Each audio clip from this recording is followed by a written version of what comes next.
It's a lovely good morning to you. I hope you are doing pretty organically well.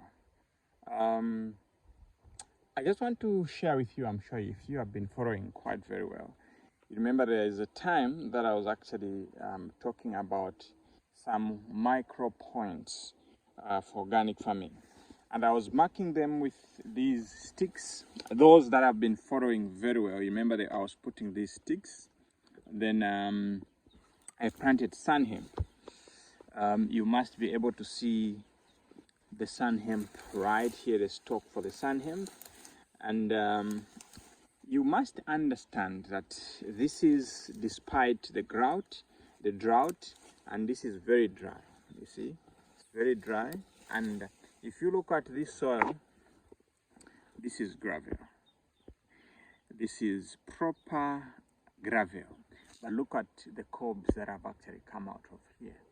You can see some other cobs around there, and you can see some other maize. So what I did here is, you see, there's this stick that I put here, and there are these stalks of sun hemp. So the key thing that I've always said is in the soil. Okay, so what I did is I loosened the soil going down. Then I buried comfrey. You can see, and just look, this is not black soil, this is proper gravel. If I was doing farming in proper soil, you'd be very shocked. So you see, this is gravel. You can see.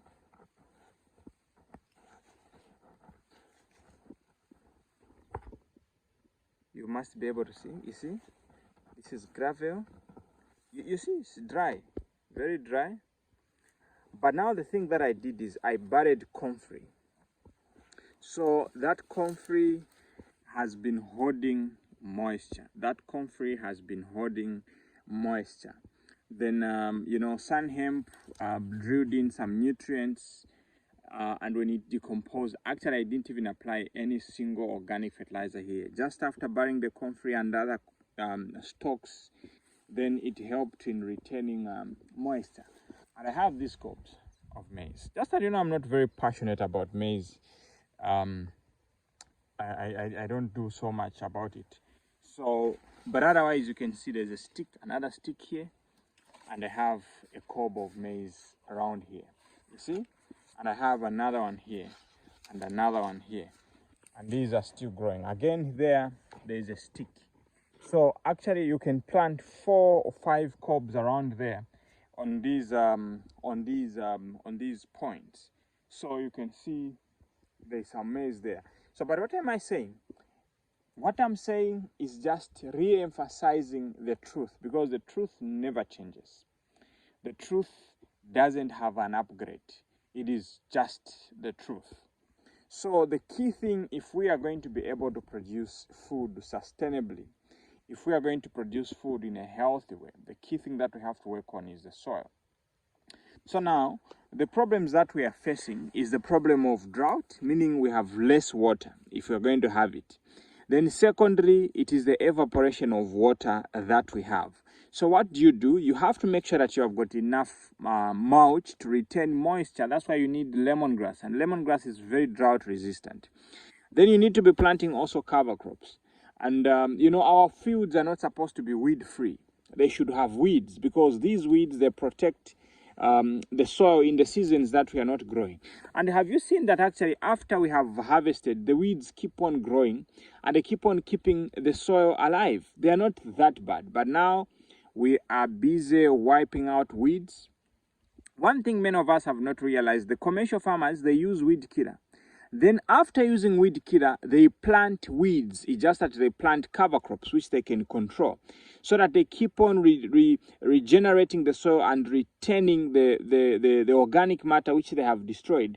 But we, subsistence farmers, we are just kidding. We are killers, you understand?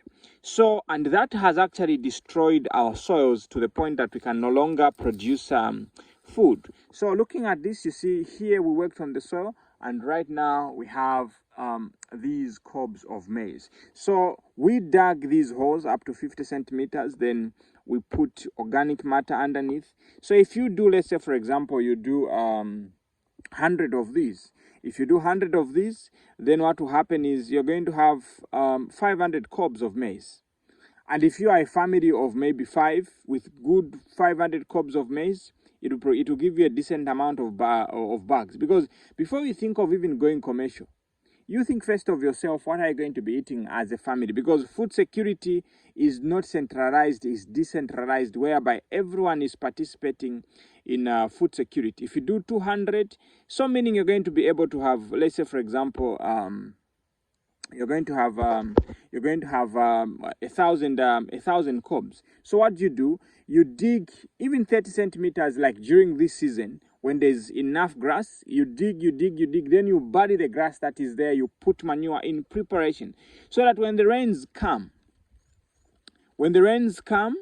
then that would have decomposed, and when you plant your maize, trust me, you will not go hungry. You will not go hungry.